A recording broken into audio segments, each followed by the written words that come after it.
Chinese Foreign Minister Wang Yi wrapped up a visit to Latin America. We will take a closer look at the growing relationship between China and the region.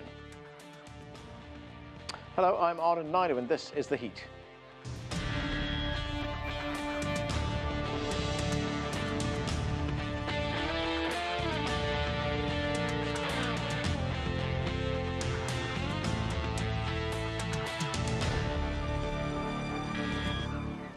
During his visit to Chile and Uruguay, Chinese Foreign Minister Wang Yi participated in the China-CELAC meeting.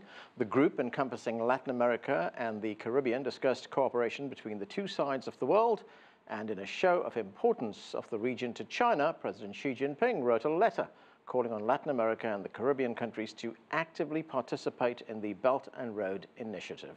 CGTN's Joel Richards has more.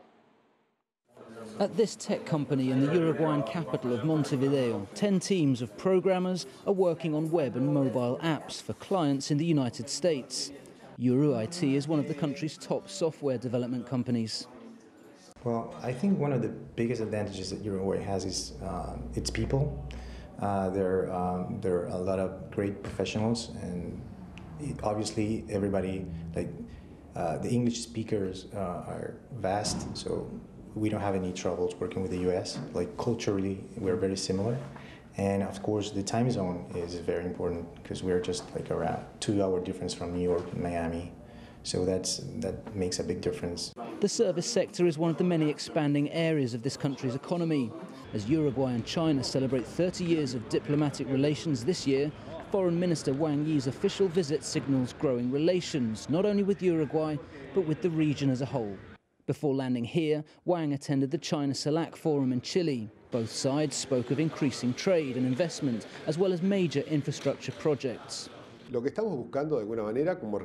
China sees us as a region rather than individually, for reasons of scale of production. So we have to work on a joint agenda. What we are looking for as a region is how we can insert ourselves in the major project, which is the Belt and Road Initiative. There are plans for a series of significant infrastructure projects that China will oversee in Latin America, from a transport hub here in Uruguay to a bioceanic corridor linking the Atlantic with the Pacific coast, and from there a fibre optic cable to China to improve communications. Agricultural products continue to be one of Latin America's most prized exports.